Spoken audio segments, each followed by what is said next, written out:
The Senate will come to order. Senators will be in their seats and the clerk will call the roll.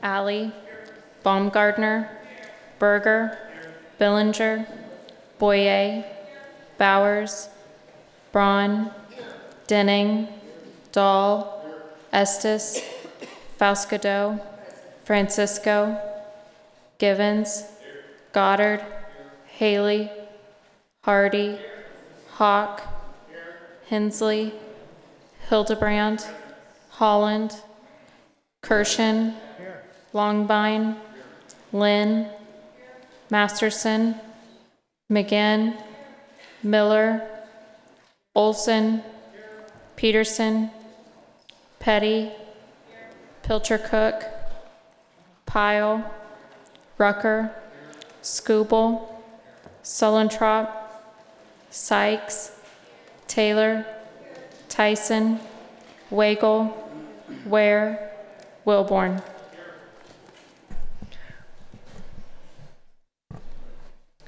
Senators and their guests, please rise and give prayerful attention to our Senate chaplain, Pastor Washington.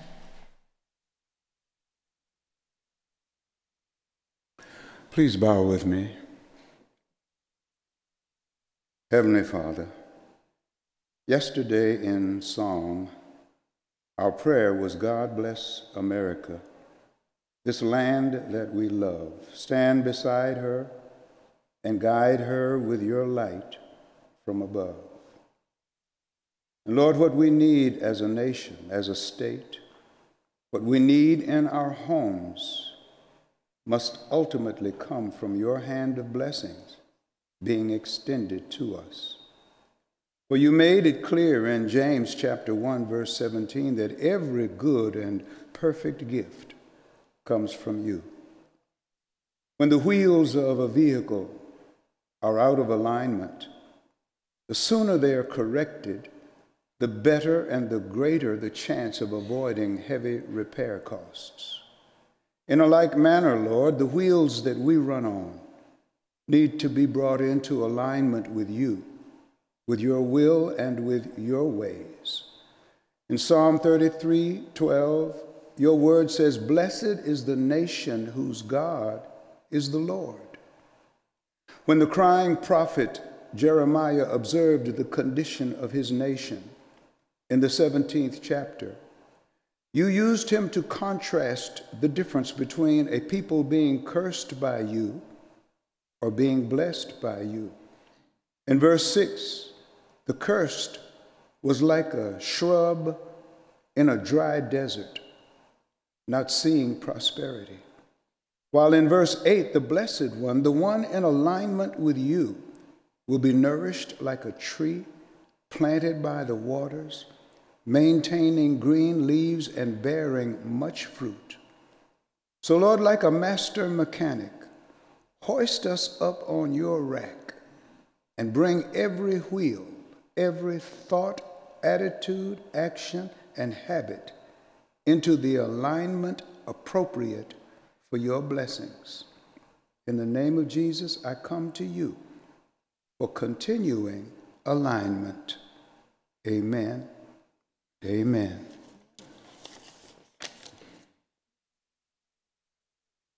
I pledge allegiance to the flag of the United States of America and to the republic for which it stands, one nation, under God, indivisible, with liberty and justice for all.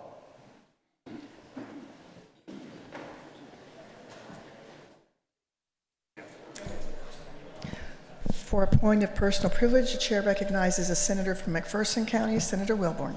Thank you, Madam President. It is my honor today to introduce a young lady from Andover, Kansas, 4th grade Middle Arc School, Reese Wilborn, my youngest granddaughter.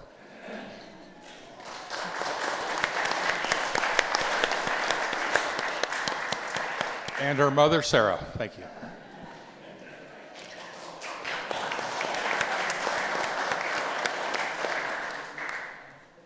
Senator from Johnson, Senator Lynn. Thank you, Madam President.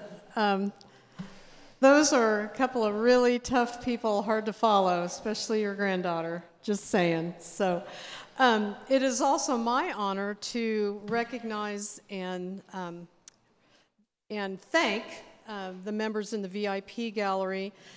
These are board members from the KC Blind All-Stars, of which I'm a board member. And so they all support advocacy and fundraising activities, public awareness of the Kansas School for the Blind in Kansas City, Kansas. And if you'll stand when I call your name, John Harding, who is Vice President and Superintendent of the school.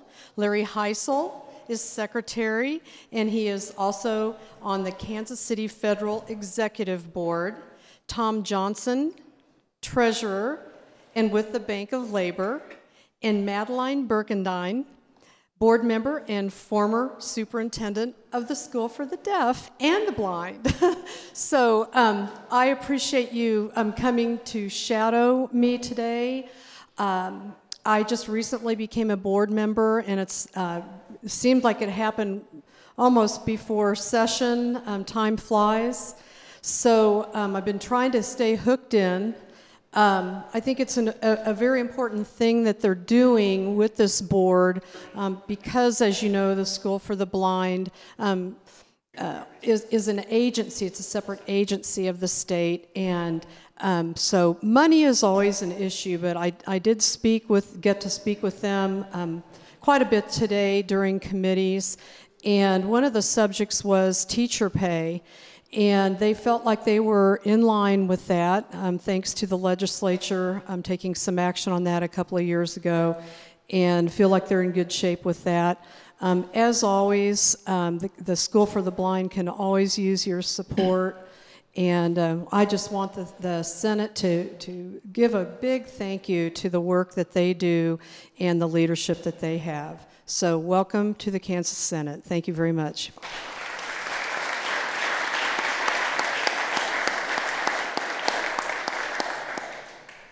Senator from Johnson, Senator Sykes. Thank you, Madam President. Today is Kansas Nonprofit Day of the State House, and I would like to acknowledge we have 15 nonprofits in the Capitol today showcasing their organization's mission-based work and the economic impact they have on nonprofits in Kansas. One of those being the YMCA, with almost 50 volunteers and staff advocates here representing 10 YMCAs across the state. If they would stand so we can recognize them.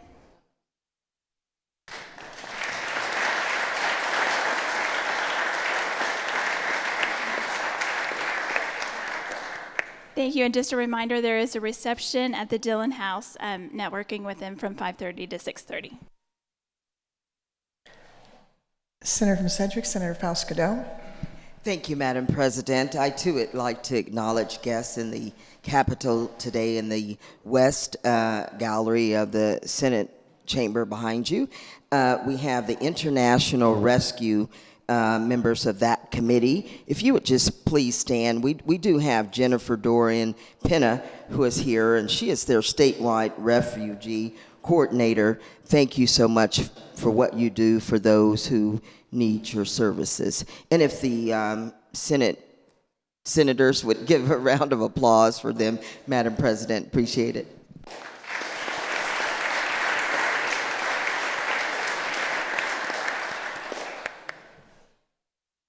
Introduction of bills and concurrent resolutions. The clerk will read.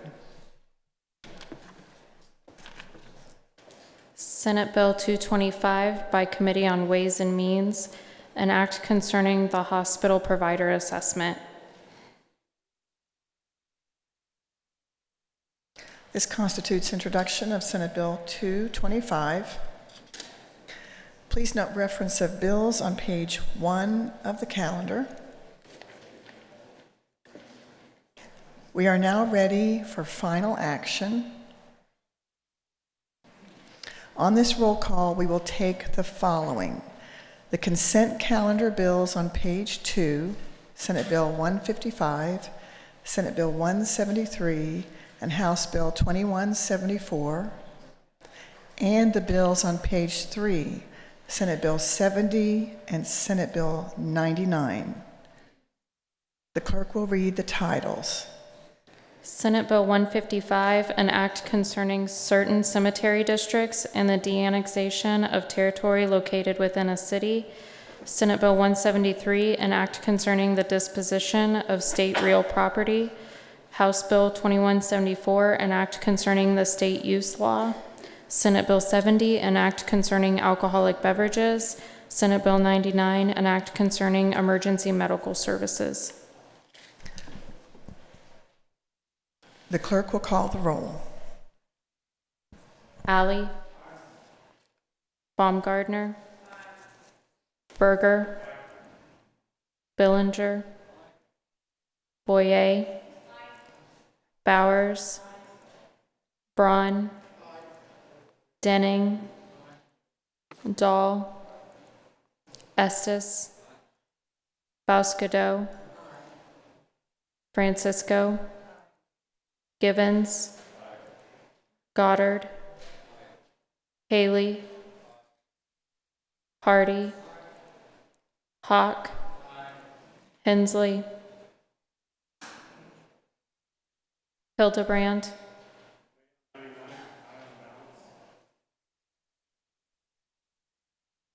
Holland. Kirshen. Longbine. Lynn. Masterson. McGinn. Miller. Olson. Peterson. Petty. Pilcher Cook. Pyle.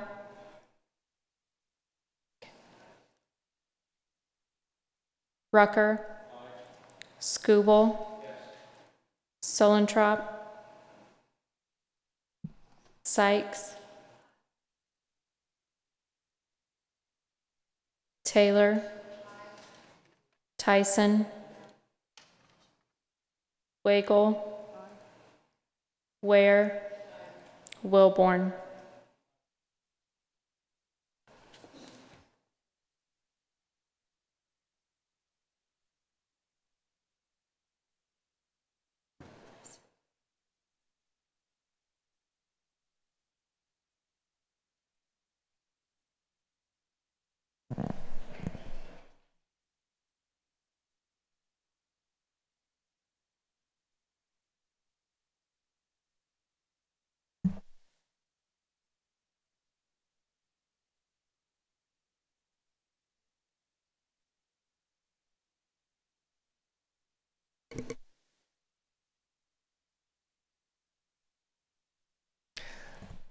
We're going to stand at ease for a moment. We know the senator from Sedgwick, Senator Solentrop, is in the building, and we're going to try and contact him.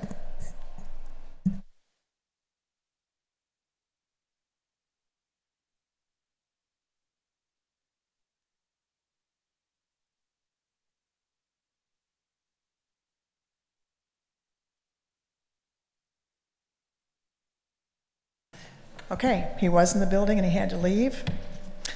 Has every senator had an opportunity to vote? Does any senator wish to change their vote? Does any senator wish to change their vote? Yes. Senator from Brown, Senator Pyle. Okay. Further changes of vote? Are there explanations of vote or changes? Seeing none, the clerk will close the roll and tally the vote.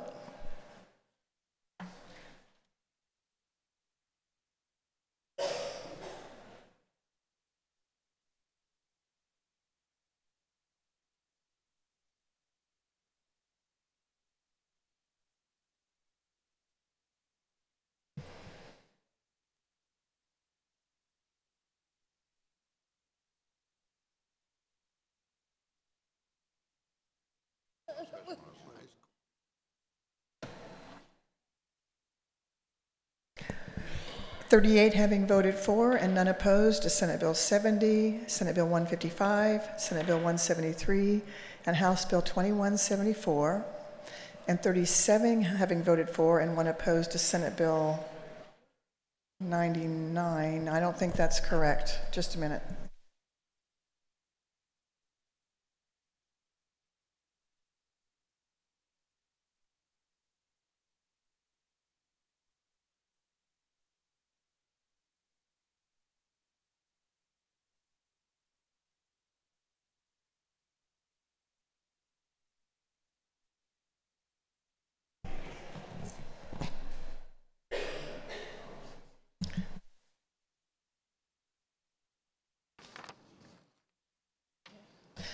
So actually, Senate Bill 99 was 36-2. All having received the required constitutional majority is hereby declared passed.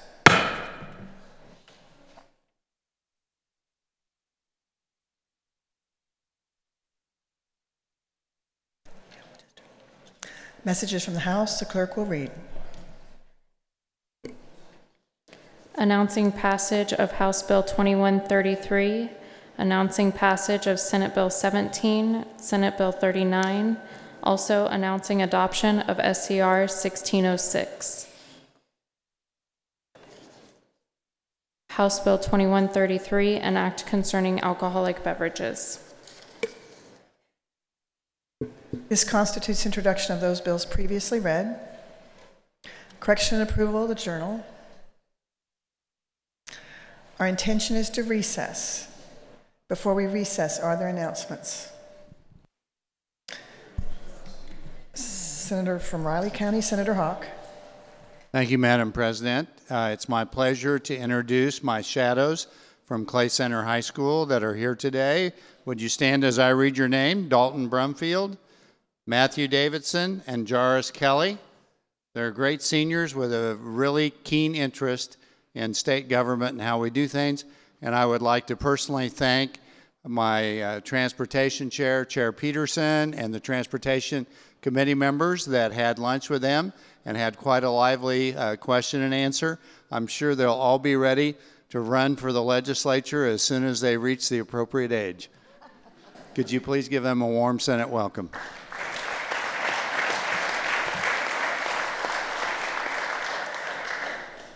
Are there further announcements before we recess? Seeing none, the chair recognizes the majority leader from Johnson County, Senator Denning. Thank you, Madam President. We will be making the motion to recess. Before we do, I wanted to make an announcement. Senate Republicans will be caucusing on the two bills, SCR 1605 and Senate Bill 69, in our normal room, 548 South, upon recess. Senator from Douglas, Senator Francisco. Thank you, Madam President. The Senate Democrats will be caucusing upon recess on those same two bills in our normal room, 287 North. Senator from Johnson, Majority Leader Denning. Madam President, I move the Senate recess until the sound of the gavel. You've heard the motion. All those in favor say aye. Opposed, nay. Motion carries. The Senate is at recess.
The Senate will come to order.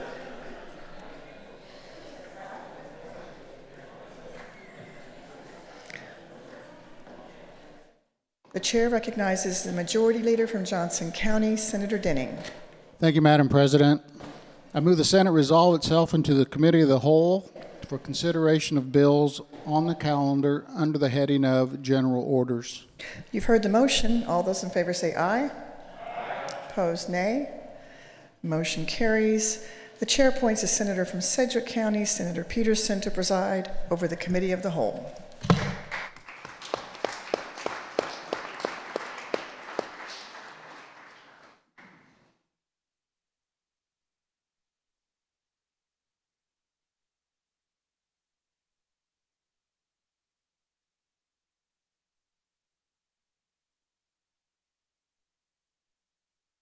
The Senate, having resolved itself into the Committee of the Whole, will now turn our attention to those items listed under the calendar on general orders.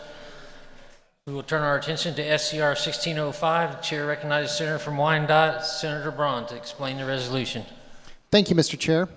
So today we're going to we're bringing SC 1605. It is a request to do a constitutional amendment to the census adjustment requirement for military personnel and students. Kansas is currently the only state in the nation that still continues to do this adjustment for their census numbers. And this comes about, this is the third Secretary of State that has requested to have this removed. And it comes about, of course, every 10 years when we do the census. For the upcoming census, we'll be in a situation where if we don't do this, the Secretary of State will need to hire people to do this at a cost of approximately $834,000, which is not currently budgeted. So if this does not pass, they will come back to us next year for those funds. In addition, this doesn't change the Constitution. This just puts it on the ballot in November. We'd had conversations with the counties, and we talked about what impact this would have. The counties preferred that it was in November instead of August, and it came out of the elections committee. And after they agreed to that, I agreed that I would support it. So it's going to take, if we don't do this, another impact is it takes from 3 to 6 months longer to do your reapportionment maps for the legislature to be able to get the data to be able to do those. With that, I stand for questions. Committee questions for Senator from Wyandotte. Seeing none, Senator, you may close. Thank you, Mr. Chair. I move that when the committee rises and reports, it report SCR 1605 favorably for adoption. You've heard the motion. All those in favor signify by saying aye. Aye. Those opposed, no. Motion carries. We'll now turn our attention to Senate Bill 69. Chair recognizes Senator from Butler, Senator Masterson, to adopt the committee report. Thank you, Mr. Chairman. It's actually substitute for Senate Bill 69. I move adoption of the committee report. You've heard the motion. All those in favor signify by saying aye. Aye. Those opposed, no. Motion carries. Back on the bill, Senator from Butler, Senator Masterson. Thank you, Mr. Chairman. Senate Bill 69 is known as the rate study bill. It was the work product of several meetings, negotiations, What brings it to us is the fact that we have some of the highest rates in the region. And so there's been a lot of interest in evaluating what's really driving that. So a lot of interested parties, and we brought together everybody from Evergy and the co-ops and the munis down to the clean energy groups and even the industrial crowd. So they're all, at this point, we amended the bill fairly significantly in committee. We stripped out sections 2 and 3, which involved some substantive change prior to the study. We reduced the scope of the study and split it into 2 parts. So some would be due January 8th, the remaining would be due in July. Also would reduce the fiscal note. So the fiscal note is larger than it would actually be what's expressed, because that's on the original bill. But with that, what it allows for is a third-party evaluator to do the study, and that's really the nut. I mean, that's the key of it. We've had an internal regulator KCC study, lots of good data in that. We've had Evergy do their own internal study, but the real interest is in a third-party evaluator taking things into account beyond just the internal processes, but actually looking at even how other states may rate make in that capacity and how Kansas could be more competitive. And then also where we can find a way to lower our neighbors' energy bills. So the LCC is tasked with the RFP for the third-party group with KCC input, and there's actually a lot of information and the KCC study that will be used. That's part of lowering that fiscal note that came in through that original study on the data port. But with that, Mr. Chairman, I would be open for questions. Committee questions for the Senator from Butler. Senator from Johnson, Senator Olson. Thank you, Mr. Chairman. I've got a few questions. Just want to get some things cleared up. We had a hearing on the original bill, but we didn't have a hearing on the substitute bill, and so I wasn't able to ask questions of the proponents and opponents and hear them testify their position on the substitute bill. So, you know, I heard in caucus that the cost of this study will be paid by the utilities or the municipalities or the co-ops. Is it not assumed they will pass that cost through to the ratepayers? And that's a question for the senator from Sedgwick, or Butler, I'm sorry, senator from Butler. Senator from Butler. Thank you, Mr. Chairman. That's probably a fairly safe assumption that some of the entities will. Some of the little co-ops, their portion of that study, $700-800, right? I mean, so I doubt those would be assessed on to the rates, but some of the largers, they could. The industrial, but it's not like everybody pays an equal share, right? The industrial groups pay, I think, 12% of the overall rate base of Westar, so they obviously would pay 12% of that effect. I think the estimates, if every dime of the study got passed through, they were talking about it. You carried it over 3 years, 2 cents on your bill. If you paid it all up once, it'd be like 56 cents. So it's being pound wise and instead of penny wise and pound foolish. It actually gives us the information we need to protect the ratepayer. Senator from Johnson. We hear a lot about estimates. I heard two different estimates when we heard the original 69 bill. I heard by the proponents saying it was going to be around $1 million. The time frame, I heard several opponents say that it's going to be more like 2 million to 2.45 million. And one of them was the KCC. They've done a few of these studies. I'd have to think they know how complicated it's going to be. So I'm just kind of wondering, number one, where are we getting the estimates? And so, that'd be my question. Senator from Butler.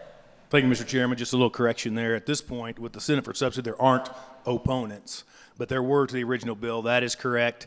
The estimate right now is the fiscal note, but the fiscal note again did apply to the original bill. Sections 2 and 3 added some costs, and they are now gone. There are some data from the original KCC that can be incorporated in. That's now gone. So it would be also a safe assumption to assume that the fiscal note would be somewhere south of the estimate that's applied to the fiscal note. Senator from Johnson. Also, the RFP, how's that process going to work? One of the things I asked the other day, the committee, is if I could have an explainer in detail the timeline, how it's going to work. Didn't get that. So, help me to understand the bill. We heard Senate Bill 69. I know who the opponents and the proponents were, neutrals. I don't know.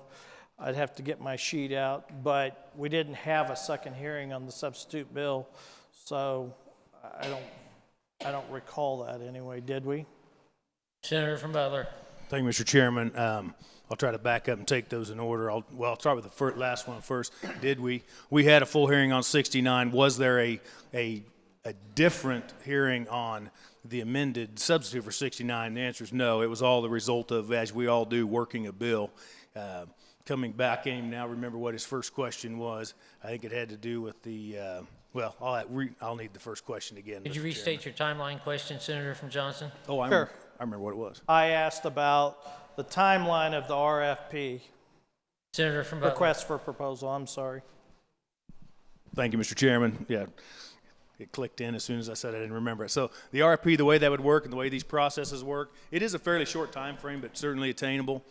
So the way that would look, we pass the bill today. We have final action tomorrow. It goes to the House. I've talked to the House chairman. He plans to have hearings on the 19th, work the bill on the 21st. You'd assume then they'd pass it out of the House. Assume that if it passes, then it would be on the governor's desk sometime during our interim. It'd be signed.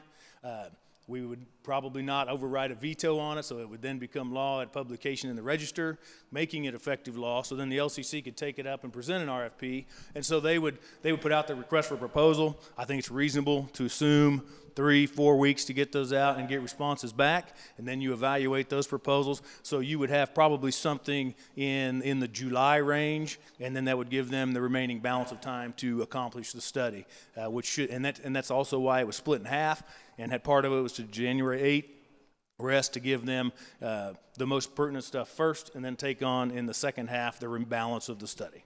Senator from Johnson.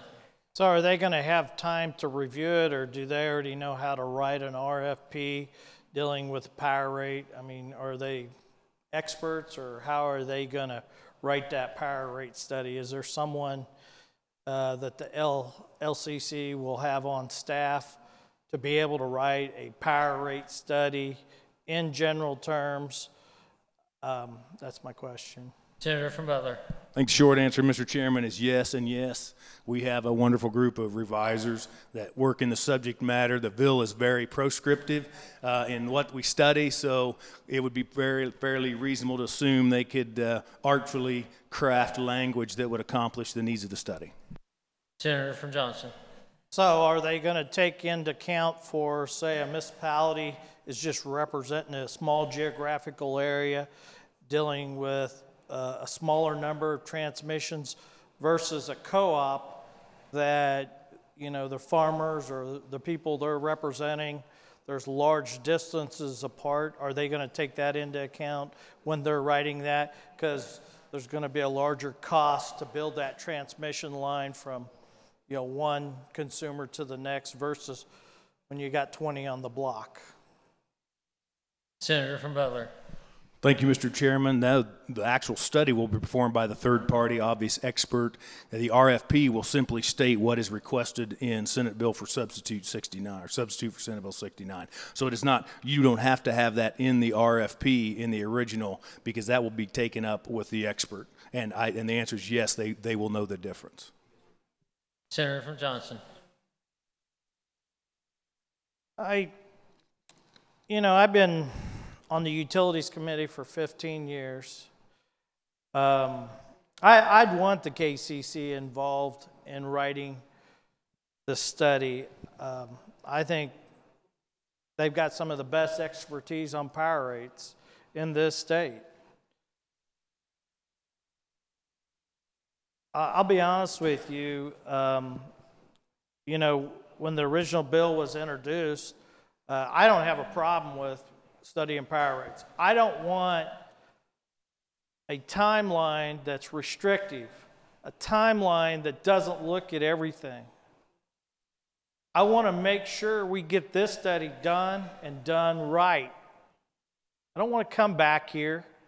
And who's going to pay for this? It's our voters, our citizens, our consumers of Kansas. This will be the third study that they're paying for. You know, the individual that is pushing this bill just a few years ago gave testimony in another committee trying to put fees on utility bills. $2.25. I got the documents right in front of me. Up to $10 per utility. Same guy that thinks utility rates are too high. He represents the large users, He goes in for rate concessions for them large users. And when you have rate concessions, who do you think's rates go up? Residential consumers. When we pass education funding bills, tax bills, that impacts utility rates. There's been more utility rates caused by this body than by anybody else in the last 10 years. By the rate increases, or by the tax increases, the funding for education, the property tax increases. Also, the federal mandates that have come down have been costly. These utilities have helped deal with them. I want to get this right. I think we need to have the KCC involved in writing the rate study. Make sure we get an independent third party to do it. I think we need to set it up on a timeline that makes sense. I don't want this to be played games with, and that's what I believe it is. I don't want my consumers paying for a fourth rate study because they've been told that, oh, we didn't get that in this one. You know, the difference is some of these other states, they don't pay the taxes that our large power companies do.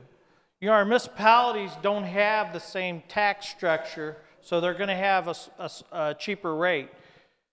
They also don't have the boundaries that it takes for the co-ops or the large users. When you're going to a county in western Kansas that has 2,500 and serving it, that small co-op, we addressed this in the 30s and 40s when we wired this country up. Yeah, it costs more to take power out into the rural areas because there's nobody living there. There's very few consumers to spread the cost over. It costs more. What's the other option? No power? The co-ops have done a great job bringing electricity to the rural parts of our state. I don't like these regulations that come down from the federal government and the transmission lines we built, but they're serving our state well. They're allowing us to sell surplus power into the next day market. They're, in the long run, will save our consumers a lot of money. I don't want to see high rates. I pay them myself. I think everybody in here do. But there's a point what's right and what's not. I don't like high taxes. I'll tell you the thing I really hate is high property taxes. I hate high gas prices. Can you fix any of them? Let's study gas prices. Let's study property taxes. There's so many things that we need to fix in this state. I think what this study is going to tell you is they're doing a good job. Maybe there are some things, like the tax rate. But I think there's very few things that we can do to lower rates. I hope there's a lot. This study will give us that. But I hope this is the last study that my consumers have to pay for, and the people of Kansas. I still think this process is flawed. We've seen many audits done by the LCC that haven't been used or fully used. I think this is a mistake. We need to get the professionals to help write the details, have the proper timelines, so we can get the right people that are going to audit. Have a good, robust, competitive group of auditors submit bids. Do it right. There could be some savings out there, and that'd be great. And that savings might be we got to stop increasing property taxes and look at ways of lowering property taxes. Everybody loves to add a little more property tax, a little more income tax. You know, the consumers are fed up, and that's the reason why they're leaving this state. If you're a business moving into this state, the high property taxes is the number one reason why you probably wouldn't move and build your business here. When they can go to Texas, I read the other day in the last 10 years, New York lost 1 million people to Florida. They're going south. This year, I would have followed them because it was so warm, or so cold here and so warm there. But we're losing traction to states like Texas, states like Florida that have got a low tax rate. You know, we've been declining in the rural counties of this state for 50 or 60 years. We've done nothing about it. We need to hire the best commerce secretaries that can bring them jobs back and lower the property tax. That's going to help lower your electric rates. You know, I stood here last year as chairman of the Utilities Committee telling you that when they're going to lower rates, Kansas City Power and Light, or refund the Trump tax cuts. Well, I just want to let you know, last month I got my refund. And over the summer I got my refund from the gas company and other companies. I think I definitely don't have a problem supporting the study. My problem is, and I'm going to vote for it, but is the process. And I'd like to hear someone from the LCC to get up and tell me how they're going to write that study. What's the process going to be that they're going to move that forward? Are they going to try to get more bids, or is it going to be just one bid? Are they going to take the lowest bidder? I think it'd be interesting. I think I'll hold my questions for a little bit later and allow someone else to talk. Thank you, Mr. Chairman. Senator from Butler, you wish to respond? Sure, briefly. Thank you, Mr. Chairman. Actually glad to hear that Senator from Johnson agrees we can find a few things out and that he's going to vote for the bill. And I don't disagree in the fact that there's been decisions made in this building that do affect those rates. It's no fault of the energy companies or the co-ops or the munis that there's decisions. So I think he'll be glad to know that that's part of this study, right? That we're going to evaluate the effect of some of those decisions, including taxes. He's absolutely right. I mean, but we're passing through taxes through those utility companies too, and so we need to evaluate, was that the right decision, or is that just a hidden tax on our people that we're funneling through the insurance company? Or the energy company. So I'm glad to hear he's on board. I think the timeline's attainable and would stand for further questions. Senator from Riley, Senator Hart. Thank you, Mr. Chair. I don't have any questions, but I'd like to make some comments on the bill. Proceed. Thank you. I have had really good fortune in my tenure in the legislature to have great chairs in my utility committees, both in the House and the Senate. And I've watched those chairs use a very effective strategy when we have a difference of opinion between people in industry and consumers by getting those people together to get a compromise. And I want to compliment all the chairs I have. Our new chair in utilities has had that same opportunity to try and broker some of these energy issues. And I also appreciate the vice chair from Sedgwick, who's chairing this meeting, for getting that amendment so that we could get a bill passed. I go back to last year when the senator from Johnson, Senator Lynn, really sounded the alarm and said our legislature needed to look at our energy rates and we needed to address that and do something about it.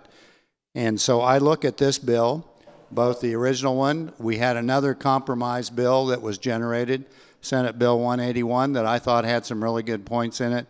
And I think they address not just the rates, but what are we going to do about the future of energy in Kansas?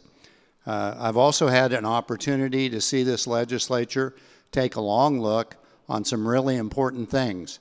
We took a long look on the biosciences several years ago, actually before I came in here, and we ultimately built NBATH, and we're almost done building that. and we're building a bright future in agriculture and biosciences because we took a long look to do that. I just served on the Transportation Task Force.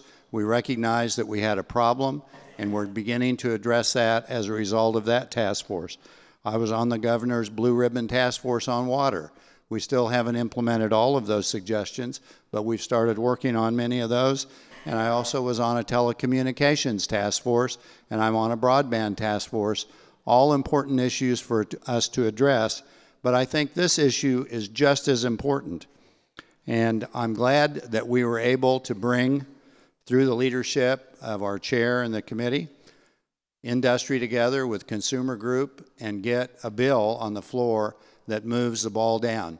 I don't disagree with the senator from Johnson that there are things that could be spelled out in more detail, but so far that I've been here in the legislature, I have yet to find a perfect bill. And perfect is often the enemy of good, and I think this bill does move some important things. And I want to remind my colleagues, both in my caucus and the other one, that we had quite an interesting group, and I'm going to state that again, that came together and came up with some language that each of them could live with. And I suspect some of them are still growling about that, but we had the Kansas Electric Co-ops, Midwest Energy, Kansas Municipal Utilities, Evergy, the new Westar KCP&L, Liberty Utilities, Kansas Industrial Consumers, Kansas Chamber, Kansans for Lower Electric Rates, Spirit Aerosystems, Americans for Prosperity, the Clean Energy Business Council, and the KCC staff worked on coming up with the language in this bill. This bill attempts, and I think the RFPs will focus it on some of the really critical issues we need to be looking at in the future of energy in our state. And it deals with our rate making, how our utilities recover costs and attract capital in that process. What about transmission? We're in the Southwest Power Pool. We built a lot of transmission. We recognize that wind energy is a big strength in our state. We want to export that. How does that affect our consumers and our rates? I want to know more about that. How are our laws and our regulations? I think this study will get after some of that.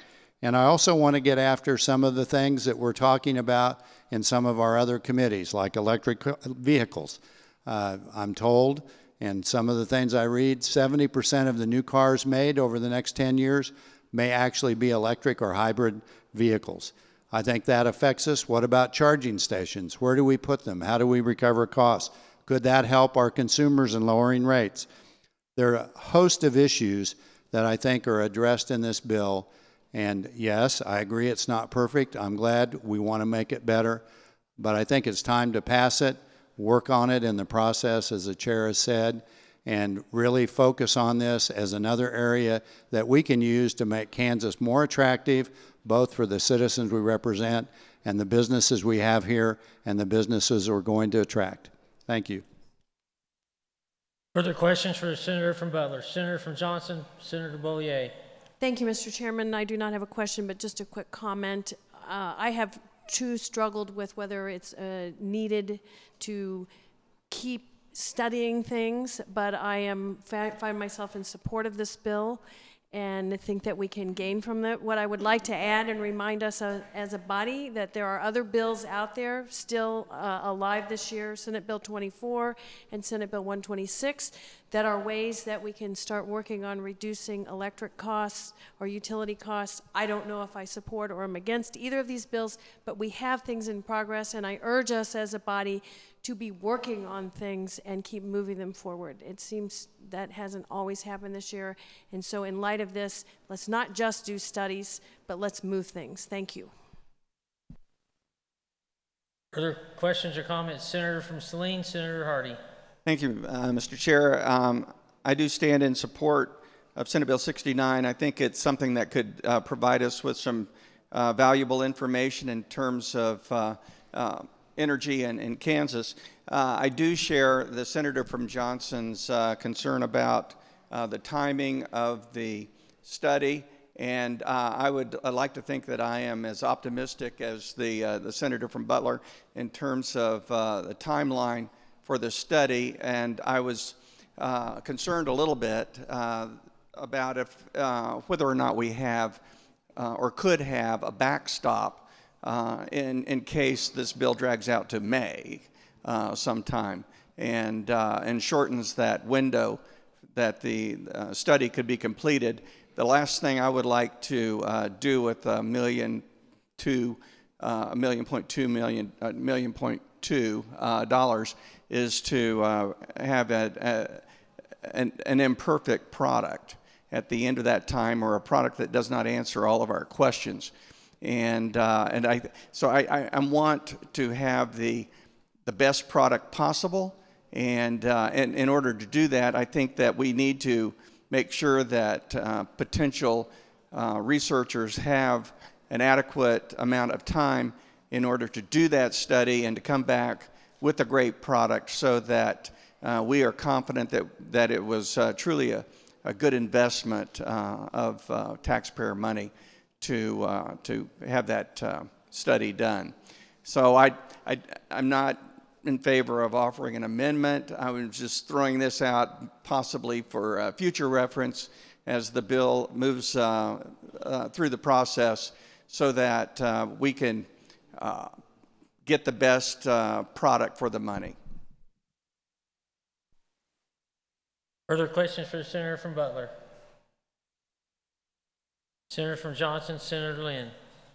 Thank you, Mr. Chair, and not a question, just a comment. I would hope that the body would remember that this bill really, it is about a study, but it's about our ratepayers, and it's about the businesses that consume electricity. It's about our families. It's about the elderly.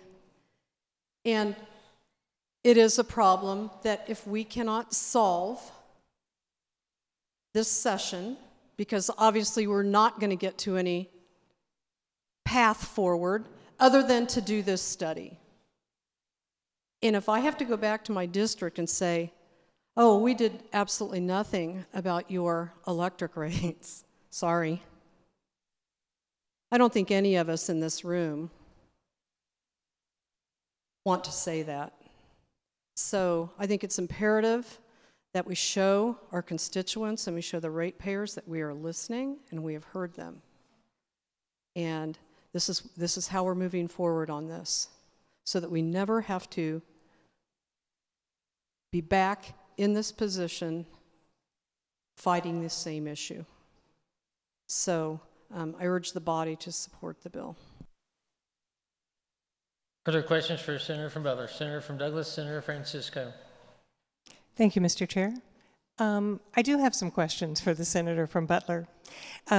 First of all, I'll just say that I am concerned about electric rates. In fact, I was one of the members of the Sierra Club that spoke when they were developing IATAN and went to one of the hearings and questioned what were we doing. So I've had a long interest in this issue. And I do want to say I understand that there's been a compromise. But I'm not sure that this is the bill that I think we should have been going to two groups and say, you figure it out. I think this is a bill that the Senate and the full legislature need to own. This is information we're asking for, and we should be asking for the information that we need and in a way that we can best use it.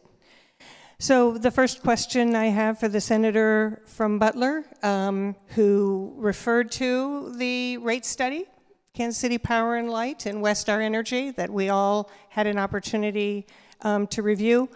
What did we learn in this study that we used as information in this bill for future studies? How are we building on this study in what we're asking for now? Senator from Butler. Thank you, Mr. Chairman. At first, I'd like to change the mischaracterization that we went to this group and said, you figure it out. That's not at all what happened. You had very interested parties on both sides, very for very legitimate reasons. And we went to the group saying, help us figure out language that we can all support and be behind instead of a fist fight.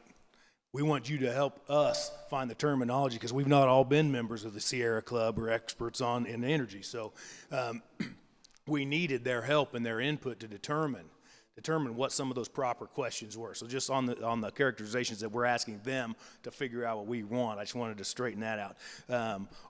So mostly from the studies like the KCC and even the Evergy study, what we're gleaning from those are the actual data points, right? If there is a hard data point of this cost or this thing, that's all been pulled out. There was a whole section in some of the original language that was more just data based. And so that's what was gleaned from those reports where it doesn't matter who studies it, it's just a data point, a fact in time. Senator from Douglas. Thank you, Mr. Chair. But this data gave us some good ideas about why the costs for energy have increased. Some of that is the environmental cost rider. Some of that was that our investor-owned utilities probably have less gas facilities than some of the other utilities are using. My understanding is the lowest cost utilities are relying much more on gas. So did we look at this study and try to understand what costs drivers had affected the rates, and look then at things that can address those areas? Senator from Butler.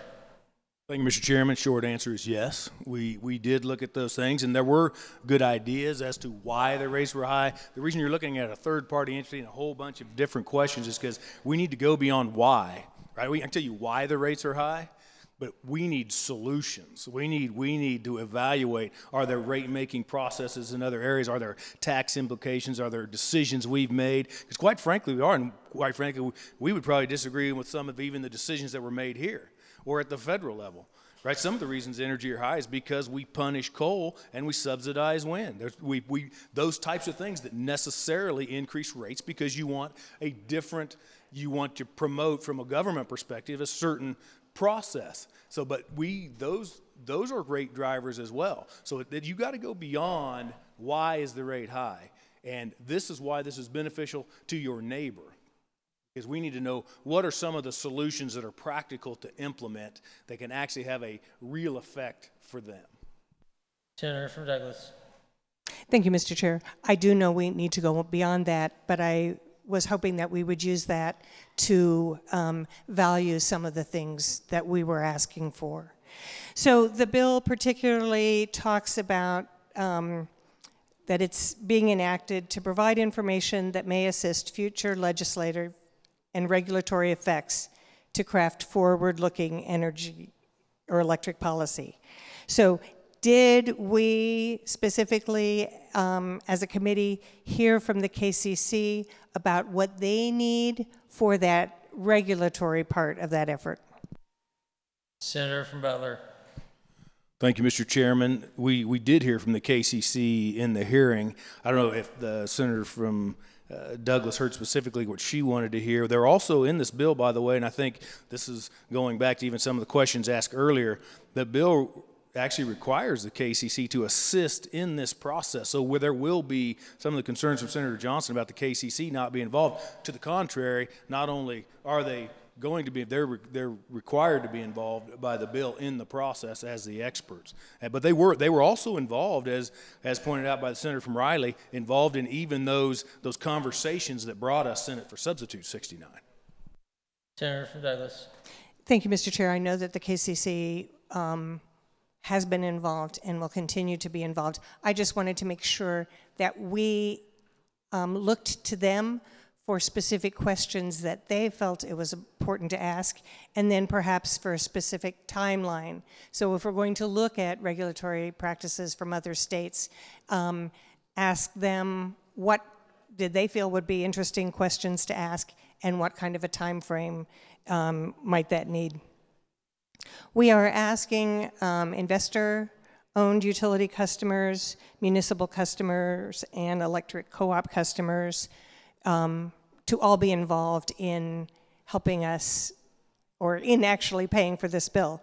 So can the senator from Butler let me know specifically how he thinks municipal customers and those electric co-op customers will benefit from the study?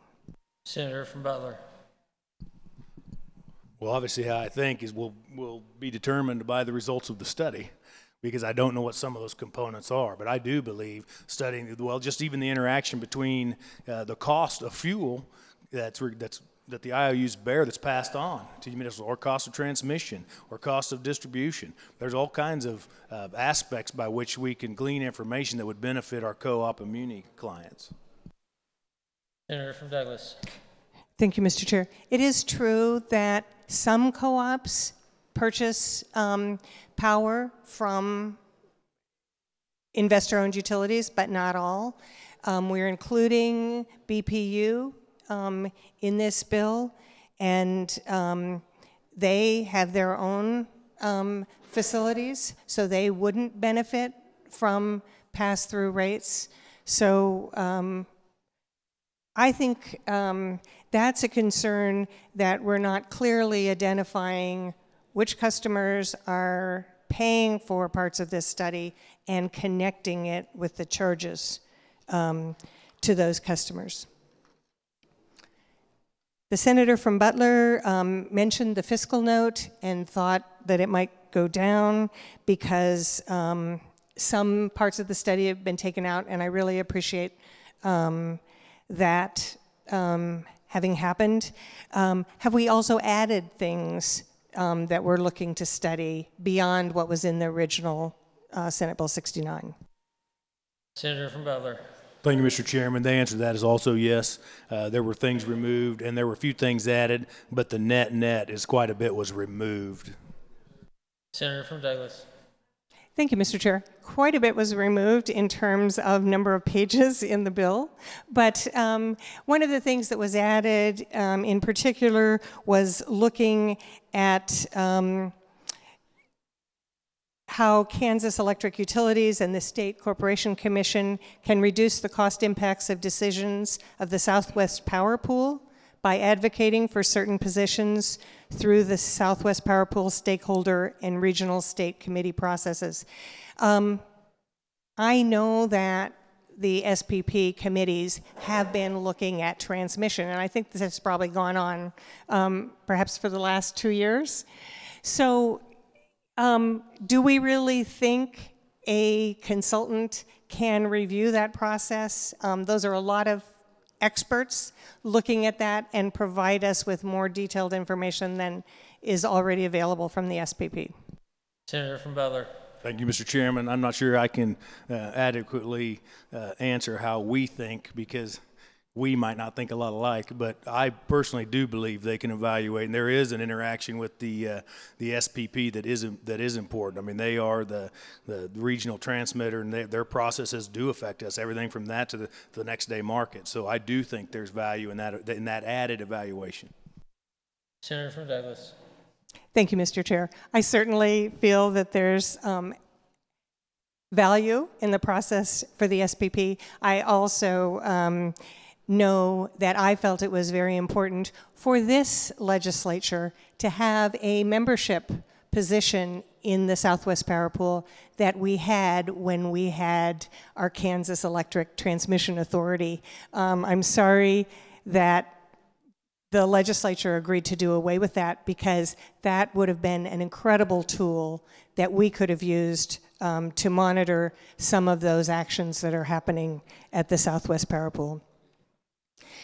The senator from Butler also commented about who would pay for the study, and he mentioned that some businesses and investors might be paying more, and I'm assuming that's because their rates are higher than for residential customers. So we are asking in this bill, this is page 4J, whether Kansas Electric Public Utilities recover their costs of serving customers from each customer class on the basis of cost causation. So do we already know that that's not the case? Do we want to study that because we'd like businesses and industries to only pay their costs and have some of those other costs transferred to our residential customers? Senator from Butler. Thank you, Mr. Chairman, and thank you to Senator Douglas for pointing out the need for the study. I mean, we know how it is done now, so the study is going to really look at and evaluate, is that the most equitable way to divide between the classes and how rates are charged. Senator from Douglas. Thank you, Mr. Chair. So here's another place where I didn't change the whether to a how, because our bill is asking whether the rates or whether those utilities recover their costs, and perhaps we should ask how they recover their costs. So I think overall, I agree that we need to study many of the issues on electric rates. And my concern about this bill is not that we're going to have a study, but in this study, we're actually challenging our electric utility providers to be as efficient as they can be. And I think we owe it to their ratepayers to be as efficient as we can be putting together this study. I see this rather than an attempt to do that, more like a scattershot of a number of questions we could come up with. And it sort of reminded me of the Alvarez and Marsal study that the legislature was hoping that we would find out ways to cut costs in government. I think this is looking for ways to cut costs for utility customers, but we could put that request together. The bill is very prescriptive in what to study, but it still includes some things that we don't need a consultant to study. We could just ask the Kansas Corporation Commission. One of those is whether any costs incurred by Kansas electric public utilities to build and operate electric vehicle charging stations are recovered from ratepayers not using electric vehicle charging services. We don't need a consultant to study that. We can just ask that question. I think a more important part of this study is the question whether retail electric rates in Kansas are a material barrier to economic development in Kansas. We would not be here on this floor spending this time if there wasn't already some concern from the legislature, not only about our individual rates, but about how those rates are affecting economic development and investment in Kansas. So do we really need to pay a consultant to tell us that we want this study? I think that we probably should take that out of the bill. There are some other topics that I think are going to be very helpful. Securitization is one that we had a hearing on. But you know what we heard about securitization? We heard that it's a very complex and complicated topic. So I don't know that it should be one in a list of things that we're asking a consultant to review. I'd like to take that out and say, let's have a consultant directly look at this. So there wasn't a lot of time that we had to work on this bill in committee. We had another hearing the same day that we had chosen to work the bill. And I think the thing that we failed to do was, one, put a price cap on how much we think our ratepayers should pay for this. And part of that was my hesitation after understanding that we don't want to identify a price cap and then have that be what the consultant says it's going to cost for the study. But I think if we divided this into a series of packages and said, we'd like a consultant, one consultant or as part of a larger study to learn about securitization. And maybe we could have the consultants bid the costs of those individual packages. This is how it's often done when you're bidding an architectural project. You divide it up. Then the consultants wouldn't know about the total cost, and we could have a series of questions just learning about transmission, some questions just focusing on rate paying. We could actually ask the question that I think the senator from Riley wanted to have answered, whether electric vehicles could help us lower rates. That's not yet in this bill. But that's what I'd like to see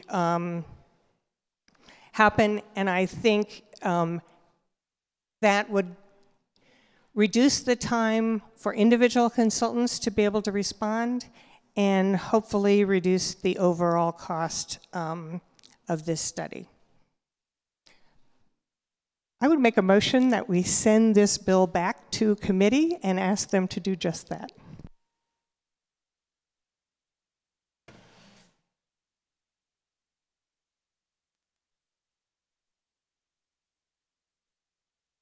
The motion is in order and it is debatable.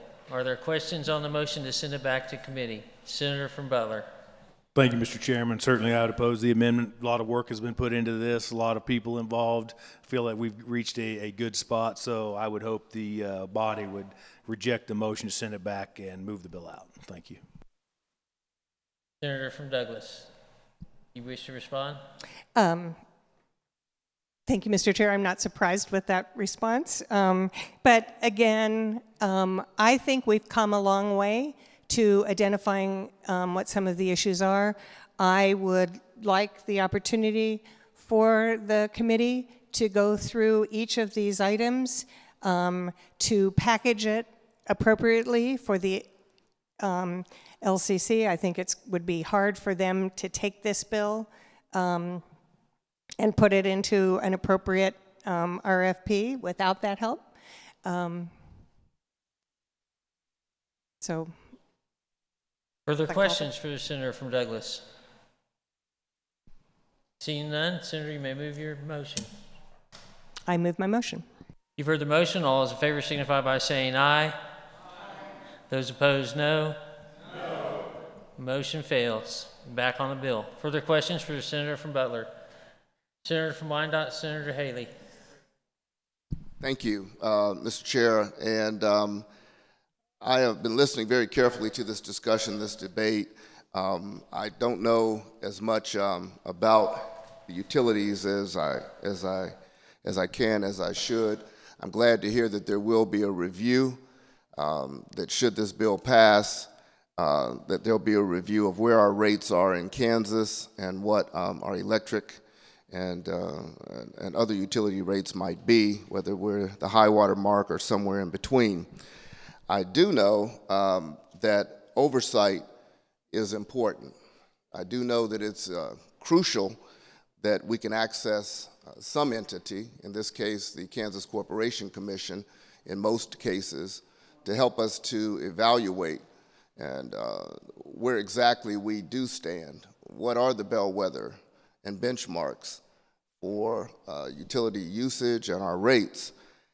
And I'm glad to hear, as the senator from Douglas pointed out and the senator from Butler affirmed, that a municipal utility, in this case the Board of Public Utilities, which happens to be the utility, our monopoly utility in Wyandotte County, Kansas City, from whence I hail, of course, Mr. Chairman, is a part of this anticipated study. That's crucial because so seldom do the ratepayers of our BPU, our Board of Public Utility, have an opportunity to have oversight of anything, whether our rates are high or low. And by the way, our BPU is not only our electricity, but our water as well. And so to that end, I have brought, or am bringing now, an amendment for the body's consideration. It has been turned in, Mr. Chair. It does pertain to the BPU, and I would submit that. And do you have the number? It is. It's RS number 1329.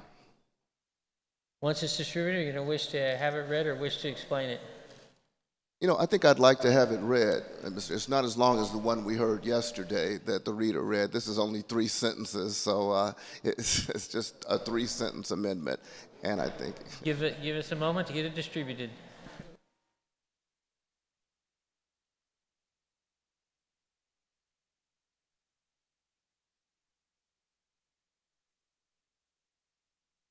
If the clerk would please read. Madam President, I move to amend substitute for Senate Bill 69 on page 4, following line 32 by inserting section 2. Upon the written request by a customer of a Board of Public Utilities established pursuant to KSA 13-1220 and amendments thereto for information pertaining to any rule, charge, practice, or procedure of such Board of Public Utilities, the State Corporation Commission shall provide information to such customer about whether such rule, charge, practice, or procedure differs and the extent to which it differs for customers of electric utilities that are regulated by the Commission. Notwithstanding any other provision of law, a Board of Public Utilities shall provide in a timely manner any information requested by the Commission that the Commission deems necessary to respond to such request by a customer of that Board of Public Utilities, and by renumbering sections accordingly. On page 1 in the title in line 3, after Commission, by inserting providing information to customers of a Board of Public Utilities. Are there questions for the Senator from Wyandotte? Senator from Butler. Senator Thank you, Masterson. Mr. Chairman. This is similar to amendment we had a bill at a hearing on for the senator from Wyandotte. I would simply ask, and understand the parochial nature and wanting to solve an issue in his districts, totally respect that and the ability to bring an amendment. I would ask the body, though, to reject this amendment today in the sense that this is really going to muddy the water, slow the process down. And I would be willing to have a hearing. This is different than what we had heard in committee. Would be willing to have a hearing at some point on this as well. Senator from Wyandotte, you wish to respond? Well, I thank the Senator from Butler, Mr. Chair. This does not speak to the gravamen of the bill. I do appreciate that he had expressed that the chair had expressed a desire to keep the underlying bill clean. But this amendment doesn't speak to the peanut or the gravamen of the study that's going to be conducted. It's ancillary. This basically asks for the ability of a ratepayer to be able to contact the KCC. And it won't affect or disaffect in any way, shape, or form. At least I don't believe so, unless the Senator from Butler wants to refute that. I don't think it would in any way affect the base bill one way or the other if it's amended into it, Mr. Chair. Senator from McPherson, Senator Wilborn. Thank you, Mr. Chairman. In looking upon this proposed amendment, of course, the usage of the word Board of Public Utilities is very concerning to the senator from the 35th Senate District, because we do have Board of Public Utilities in our district, McPherson being one, and so on and so forth. This would really muddy the waters. We have a forewarning, and heretofore the municipal utilities are not under the jurisdiction of the Kansas Corporation Commission, so I would oppose this amendment. Thank you. Senator from Wyandotte. Yeah, and Mr. Chair, indeed, the senator from McPherson is correct. This would also affect the BPU of McPherson. I have visited with the BPU of McPherson, and unlike our BPU in Kansas City, Kansas, there seems to be all near unanimity among the ratepayers that theirs is a well-regulated, well-maintained, and responsive utility. And so what this amendment would do, if adopted, Mr. Chair, is allow any ratepayer to simply go online to the Kansas Corporation Commission's page and to request an issue, well, let's see, it says exactly, to ask about a rule, a charge, a practice, or procedure. and to see how that's uniform or how it differs with other utilities. I would, from what I understand of McPherson, I don't think that there would be many questions posed to the KCC were this amendment adopted. They seem to be well regulated and doing very well. I did visit with their manager and others, and they do pretty well. This is because we need the oversight in Wyandotte County. We had a similar measure that passed 40-0. I'll remind the body that you or your predecessor, every one of you, in 2007 voted for this amendment. If you didn't, then the person that you have succeeded did. I'm sorry, it was 39-0. I've been informed, it was 39. There was one senator missing, but it was unanimous that at that time in 07, that we felt that the people of each BPU, be it McPherson or the others, McPherson has about 7,000. We in Wyandotte County have 65,000, or roughly almost 10 times the amount. And it's rampant that we don't have any oversight. And so I respect and understand that there may have, that of those 7,000 in McPherson, may have a couple that would want to contact the KCC were this amendment adopted. I wouldn't want to let those few in McPherson that might have a legitimate question that the KCC could answer trump the literally thousands of questions that are coming out of Wyandotte County for BPU greater oversight. Mr. Chair, thank you. Senator from McPherson, Senator Wilburn. Thank you. I always respect the comments that the Senator from Wyandotte addresses, and I understand his point of view. However, hearken back to the words spoken by the Senator from Butler. I think if this is going to move this direction, this needs to be a separate issue, a separate bill, heard before the committee to flush out the nuances between the differences in the different BPUs throughout the state of Kansas. This isn't the time or place to do it, so I still oppose the measure. Thank you. Senator from Johnson, Senator Skubal. Thank you, Mr. Chair. I would question the germaneness of this amendment to the existing bill. Point of order, where we'll call the Rules Committee together.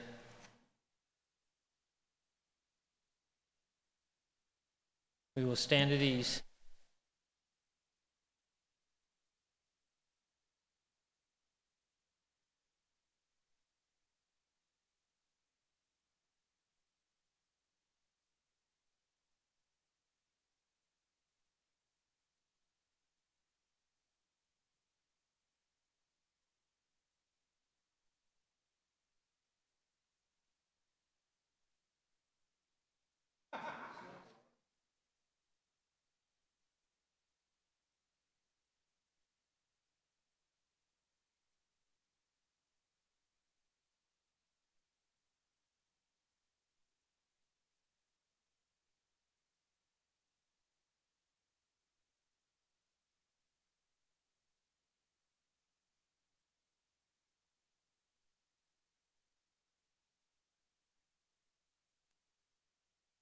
Quick announcement, the Senator from Douglas, Senator Francisco, has been appointed to temporarily serve on the Rules Committee.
Committee will come back to order. Chair recognizes Rules Chair, Senator from Lyon.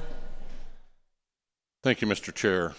The Rules Committee goes through a number of tests to determine germaneness. There are about 8 different tests that we go through. The Rules Committee felt like this amendment met the standards for germaneness, so it has been ruled that the amendment is germane. Amendment has been ruled germane. Are there further questions for the Senator from Wyandotte? Senator from Wyandotte, Senator Petty. Yes. Well, Senator from Wyandotte, Senator Haley. thank you, Mr. Chair. I appreciate that. And I will stand for further questions on it. Just try to go through the process as all of us do when we try to get amendments, is we try to go through the revisers, and I wanted just to say to the body, I did the best I could to ascertain that this would fit here. That's all I was going to say, and I appreciate that the ruling was upheld. Senator from Wyandotte, Senator Petty. Thank you. I just like to make a few comments because I do believe that this amendment does definitely change the focus of the underlying bill.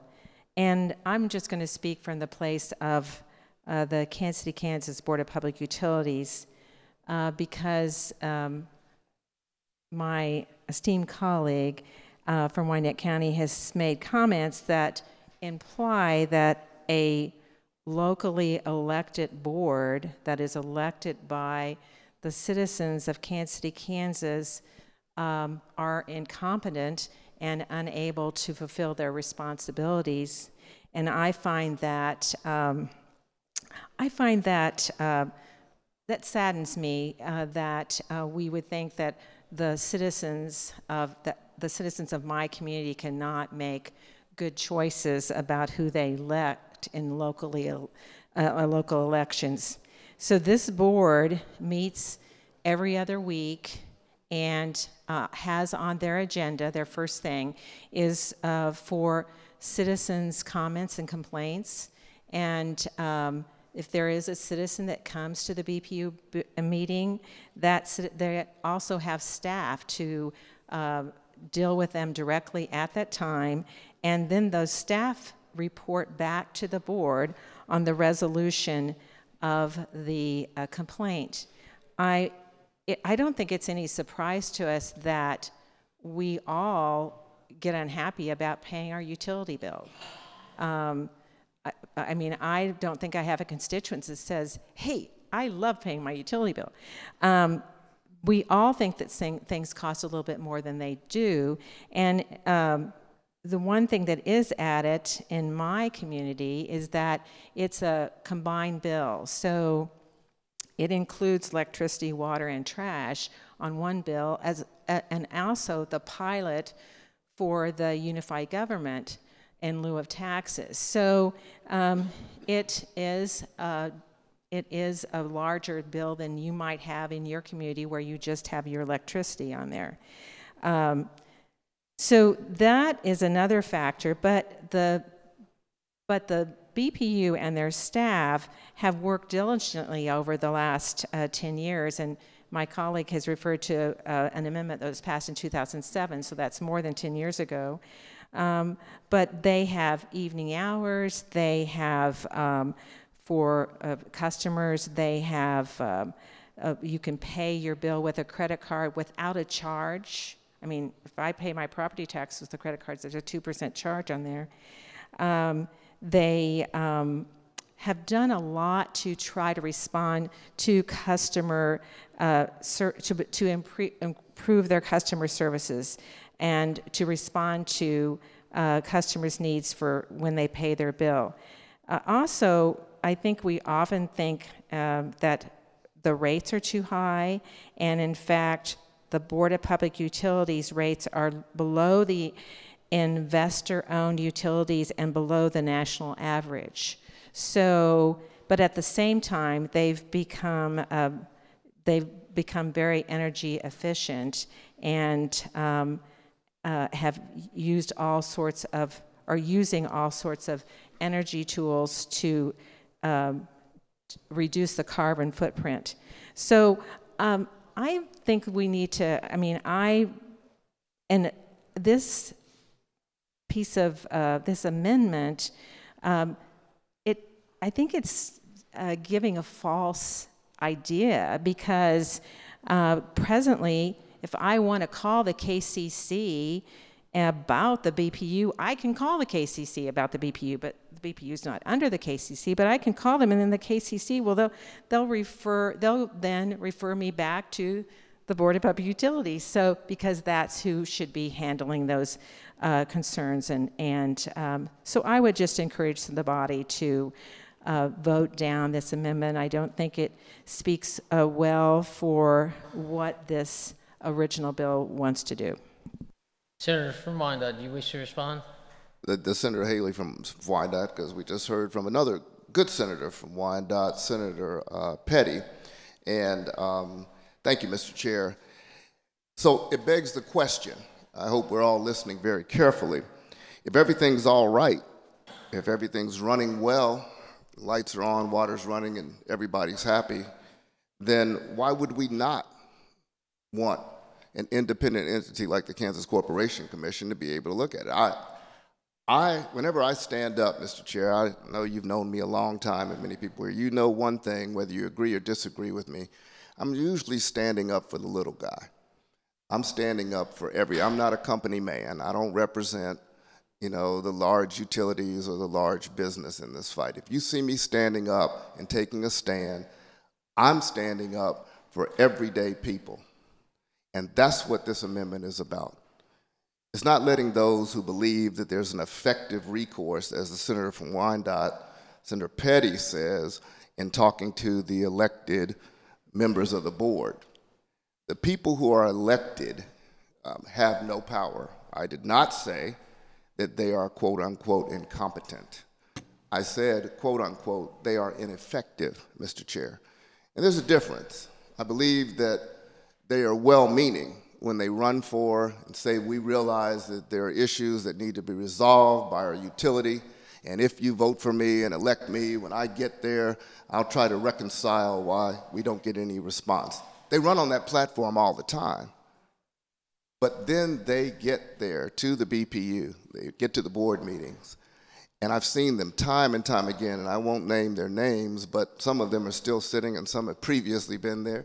The same people that are geared toward knowing these ongoing reforms, which are decades old. And the climate has not changed. The culture is still rife with problems. And everyday ratepayers, consumers, are not just complaining about the high electric bill, but the procedures and the cultures, the lethargy, if you will, Mr. Chair, of having no one to hear and to respond, because these elected members of the board get down there to the board and are co-opted. They're either co-opted, but they're non-responsive. And so their frustration is pouring over in calling me, I'm their senator, or they're calling their state reps and their commissioners, and they don't know what to do. And then I look at every one of you that are in here, by and large, every senator in here, Mr. Chair, including yourself. Well, if you were in my situation, you've got recourse. Your ratepayers have the recourse. They can call the KCC.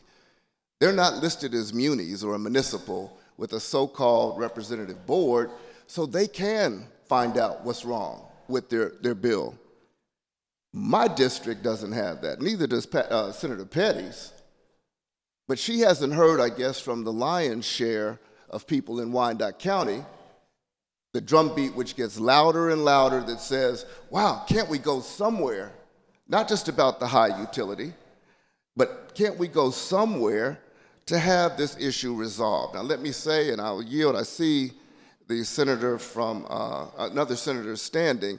I just want to give one example from this week, Mr. Chair, of what I've heard about. I don't do a whole lot of Facebooking, but it's going around on Facebook in our county, that the Board of Public Utilities of Kansas City, Kansas, suddenly put bills from previous years, 2012, 2013 sent emails saying that bills were unpaid to many consumers. This is an open meeting. This is public. This is what is happening. This is the culture that we have in Wyandotte County. That suddenly, long-standing customers were told that they owed a bill from 2012, 2013. I know of one case from 2003 where a BPU customer 15, 16 years ago owed a past utility bill,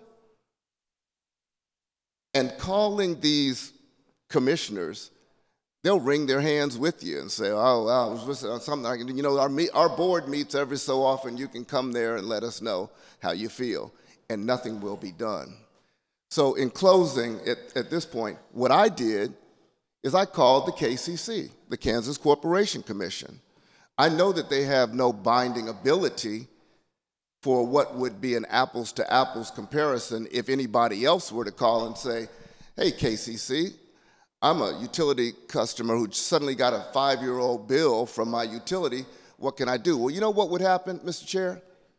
If you called from wherever in Sedgwick County your utility is, if you called the KCC, they would tell you, well, ratepayer, chair ratepayer, you don't have to pay any bill that hasn't been noticed up by your utility that's more than 1 year old. That's a KCC ruling in another case. But we don't have that protection in Wyandotte County. We can have a stale bill supposedly pop up from multi-years before, and because we have a non-responsive, ineffective, useless, frankly, board, because they can't effectuate change, you just have to pay it or you get your utility shut off. That's one of several examples I'd like to lend, and all we are asking in closing, all they're asking is, if everything's all right, why not let people just be able to get some clearer understanding without going through their state senator of what the KCC would say by them being able to directly contact them and ask the question or concern based on a rule, charge, practice, or procedure, and how that would differ. Thank you, Mr. Chair. Senator from Lyon, Vice President Longbine. Thank you, Mr. Chairman. And I want to thank the senator from Wyandotte because he gave me the opportunity that I've been wanting for most of the year. And so he made a comment after the decision of the Rules Committee about germaneness and his attempt to make sure that his amendment was germane. That is how that legislation should be crafted, and that should be the attempt of every senator. But I do need to remind the body that we are self-governing, and the Rules Committee is the only place that can determine germaneness if challenged. So I think at times the body or members of the body have put revisers in a very difficult position in asking them to craft legislation that may not be germane in a way that it would be germane. And so I would just like to remind the body that germaneness is a question that can be challenged, but it is at the sole discretion of the Rules Committee and not the reviser staff. Thank you, Mr. Chairman. Thank you. Senator from Wyandotte, you wish to respond? No, I'm just pleased. I don't know where else we can pre-clear how an amendment might fare, except through the revisers. Maybe we need a pre-clearinghouse. I wouldn't want to waste the body's time on questions of germaneness, and I don't know who else to go through if an amendment is offered except the reviser. I do know, you'll remember, Mr. Chair, back in the day, we used to be able to have paper. We had these papers. We could fill out an amendment at our desk and turn it in, you know, and so certainly those days seem to be long gone, but certainly I'd never try to do that, you know, try to do an amendment on the fly. So if not relying on our legal counsel, on our revisers, I don't know how else to pre-qualify, but I'm glad that it worked out today. Senator from Johnson, Senator Olson. Thank you, Mr. Chairman. I think I was in Utilities Committee when you introduced the bill, and I think you stated that your citizens are concerned with some of the things that are on the bill, if I recall, like the franchise fee. They didn't know what that was. Is that a true question? Senator from Wyandotte. Yeah, Mr. Chair, there are innumerable fees. And by the way, I can't take credit for the original one. The credit goes for this to former Senator Chris Steiniger, who was Senator Petty's predecessor, actually, from Wyandotte County, who brought this first to our attention in '07. So it's not just franchise fees, it's payment in lieu of taxes, it's sewer fees, trash collection, a series of additional ancillary fees beyond just the kilowatt and the water usage that is an added, up to a third added on to our standard utility bills every month beyond the actual usage, Mr. Chair. Senator from Johnson. Thank you, Mr. Chairman. I'm going to use an example here, something I collected this year. I thought it was very interesting. The franchise fee for the city of Wichita, the constituents in Wichita are going to pay this year $29,214,000. It's basically a tax. It's for putting your assets in the right-of-way, them poles going up or if they're underground. That's the fee they're paying this year. Next year, it's estimated to be over $30 million. Now, I'm betting, I don't know what his amount is, but it's several $1,000,000 that his consumers are being charged a year. They're getting a portion of that on the bill, probably with some other fees for services. A lot of people don't understand what them fees are. Well, then go to run city government, but this is gives them the ability to charge that fee in the right of way. We've had discussion about telecom just a week or two ago of putting their assets in the right of way and being charged a fee. You know, they charge electricity, natural gas, water, other telecoms. And I bet that's what's about. Fact is, in '07 I was here, I seen that bill. If we would put them under the KCC, it would cost BPU ratepayers a lot of money to have a rate case when they need it. There's concerns, and the thought was they have an election every 4 years. They have a venue at the monthly board meetings, or it sounds like twice a month board meetings, to come and tell their problem and try to get the results. It sounds like, and we heard testimony, I believe, that, or I've talked to someone, very few ever come, but I'm sure some do. I'm sure when people get their water turned off, they're upset, or their power, or whatever else. They're probably having other problems too at the same time. But the fact is, we always preach closer government's better. In this situation, government's closer. I mean, I've seen in my county at times where people are not doing their job, people get them unelected. They can do that. I don't know how the board's elected or not, if it's staggered where every couple of years there's a portion of the board. But we get constituents all the time sending us stuff. You know, we follow the process, you know, we get it, we do the investigation. And sometimes the results are not what they want, and sometimes they are. But they're the results. And I have to believe it's similar in this case too. I have to believe elected officials respect their constituents. It doesn't matter where. I believe if there's a problem, they will try to fix it, make it right. I'm sure, I don't know on the billing, I hadn't heard about that, but people make mistakes. But I have to believe they're not going to bill someone for a bill 5 years ago unless it wasn't paid. And so, I don't know. I think we should rule this, don't support this amendment. I think we allow the committee process to work.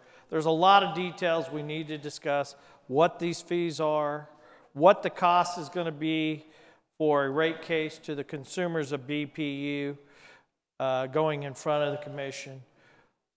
see how much time it's going to take up for the commission. They're gonna be busy doing a lot of other things too. To me, I think we need to see how many cases there are.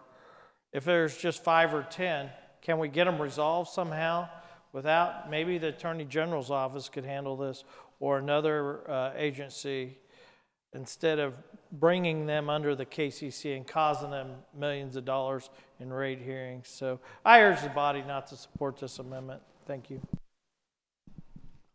Senator from Wyandotte, Senator Haley. Thank you, Mr. Chair. If there were 5 or 6 cases, I wouldn't be standing here. If there were 500 or 600 cases, I wouldn't be standing here. If there weren't thousands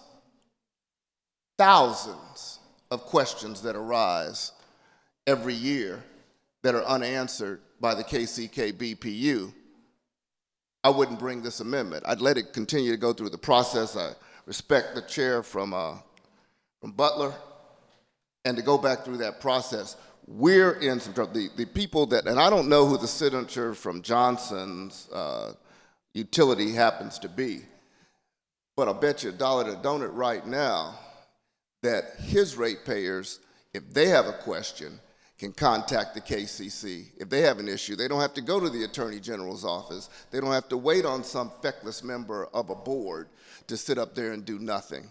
I'll bet you that right now, Mr. Chair.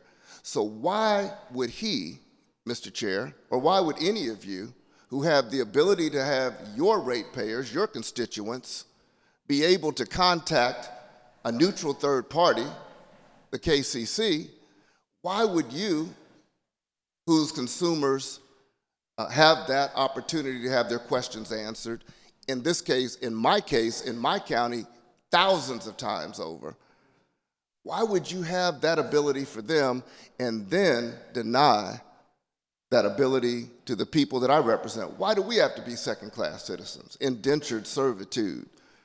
Why do we have to pay into a system where we get nothing back? Or wait on saying, well, wait till the next election. One day you'll get an answer to your question. Call the Attorney General's office, or just wait. One day we can vote for somebody new. Meanwhile, we have deposits that are overcharged where there's no return. According to the apples-to-apples comparison that I have made with the KCC, we have a cold weather rule that wouldn't work in anybody else's utility, but works real well in Wyandotte County, where people can't get their utility back on. We've got all the surcharges, not just franchise fees, but payment in lieu of taxes and a host of others, which add up to 1/3 of the bill.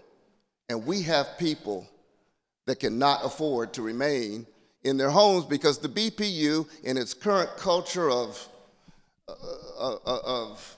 just being out of control, has no oversight. So I'm thankful that the senator from Johnson feels relieved that all this is going to work out in time. And just be patient, David. Be patient, Senator from Wyandotte. It'll be okay one day. The AG can answer it while he has the protections, or his constituency has the protections of the KCC, which is all this amendment is asking for. I'm glad for him. But let's just have an equal protection opportunity for all of the citizens here. As I said, when I stand up for the little guy, the average. I'm not trying to protect, some large, utility that is non-responsive. This is about the protection of the people that are not getting answers to the question. In closing, yes, it does happen, Senator from Johnson. It does, that a multi-year bill has been noticed up. And again, I'm not on Facebook. I don't do it very much. I know I have colleagues that do. But if you do Facebook, BPU, however you reference it, you will see the stream from this last week of customers with the BPU who were sent a notice or notices, not 1 or 2, but dozens who are Facebook folk who have said, that happened to me too. They're sending me a bill from years ago, which I don't know if I paid or not. And they have no recourse, nowhere to go. They can't get online and ask the KCC, what gives? That's all I'm saying. And that's why I bring this amendment. I wish that I had the patience or the time to let them and me, I'm a consumer too, suffer for another year till we can get a hearing again before the utilities. But the time really to act on this is now. It really is. And, you know, to continue to let ratepayers and people in Kansas City, Kansas, be living under an onerous system that has no response like this is just, I don't know. I just don't understand why you wouldn't provide the same protection for my district that you yourselves have, Mr. Chair. Senator from Douglas, Senator Francisco. Thank you, Mr. Chair. I have a question, really a clarification from the senator from Wyandotte. Proceed. I'm understanding this amendment not to bring the Board of Public Utilities under the KCC, but rather to just allow customers of those public utilities to write the KCC to provide information about a particular question that they have. So it doesn't bring, and that was my question. I heard some reference that this might be expensive because it would bring the Board of Public Utilities under the KCC. And when I'm reading this amendment, I'm not seeing that. I want to make sure that that's not the case. Senator from Wyandotte. It's my understanding that the KCK, BPU, or any other BPU, we've heard McPherson reference, would not be under the KCC. Only their ratepayers would be able to, there's a question or box on the KCC, question or complaints box. They'd be able to access that and not be automatically shut down saying, sorry, we can't give you any opinions because you're a municipal. Senator from Wyandotte, Senator Braun. Thank you, Mr. Chair. So I'm going to make a statement as a user of the Board of Public Utilities, and I mean no disrespect to the people that work at the KCK BPU, because there's a lot of hardworking people there. And even though I have respect for them, and I have respect for the elected officials that supervise the BPU, over the past several years, I have had multiple constituents that complained to express significant concerns in regard to customer service related, things to do with rates, things to do with the pilot tax. Those issues are significant issues for the participants in the BPU. And as Senator Petty had addressed, it is a more complex bill. And we do need to be able to say that it is a more complex bill and everything's rolled into one. And with that, there are going to be more complications. With those concerns, I applaud Senator Haley in bringing this issue. And I'd look forward to working with him to create a bill that would affect BPUs, say over 50,000 people, so a large BPU, not including McPherson. But my concern is that this amendment, although given no other choice, I would vote for the amendment. I think there is a choice in that I would help to craft future legislation. My concern is that we've had people work very hard for the current bill that's in front of us, and given that, I would not want to risk the current bill. So I'd hope we can work, I hope this would be a message, just this bill even coming up, a message to the Board of Public Utilities that this is something that is a priority, it's something that needs to be worked on, and that Senator Haley and his constituents and my constituents need those issues to be addressed before we propose another bill by itself. So with that, I would ask Senator Haley to consider that within the parameters of his amendment. Thank you, Mr. Chair. Senator from Wyandotte. I'm not sure I understand the statement, but not the question. Would I consider what, Mr. Chair? Senator from Wyandotte, Senator Braun. Thank you, Mr. Chair. So I would ask to consider reconsidering the amendment to be done as an independent bill for a future date. Senator from Wyandotte, Senator Haley. I intend to move the amendment shortly, Mr. Chair. I thank my colleague from Wyandotte for the gracious invitation. And maybe there will be, if it doesn't go on this bill, there'll be another time to address it.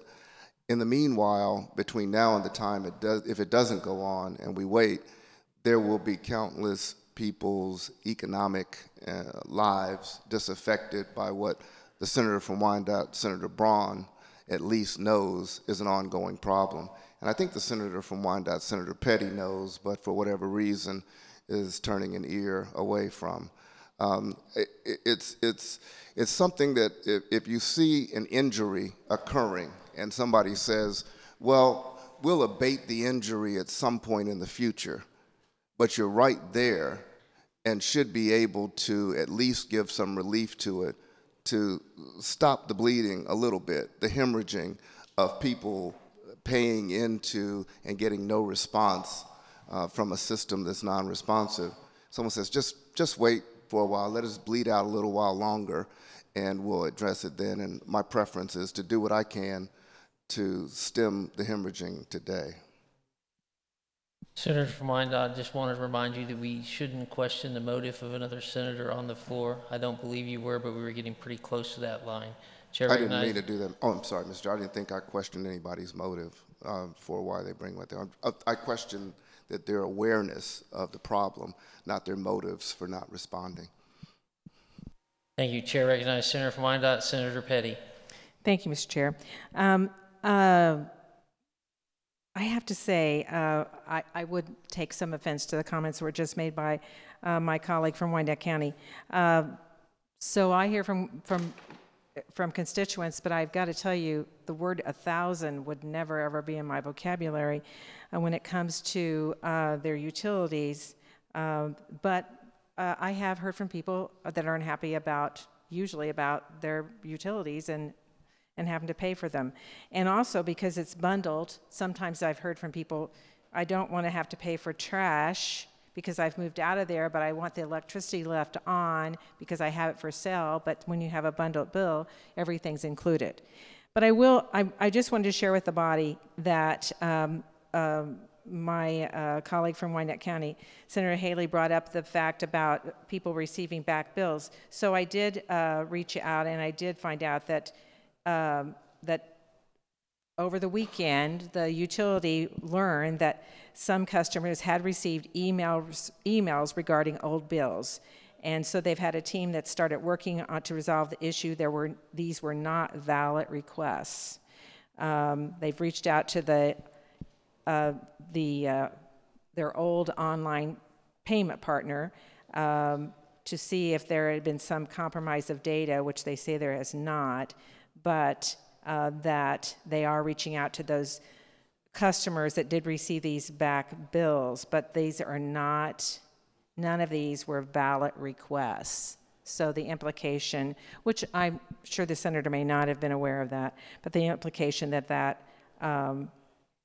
they are is incorrect. And I just would again remind the body that this is an elected board that's elected by the same people that elected myself and my colleague from Wyandotte County, Senator Haley, and my colleague from Wyandotte, Senator Braun. And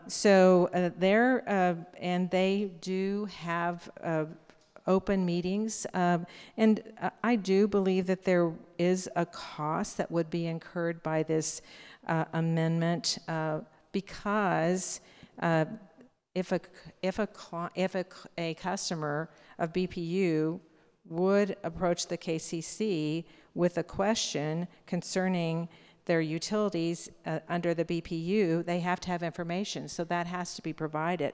So you do have costs that are involved there for that. But in turn, they could go directly to the BPU as it is now and get that information or that question answered in a more timely manner. You and I know that we often have questions about things that we don't always like the answer. So I'm not going to say that every constituent is always going to be happy with the answer that they get when it comes to their utilities.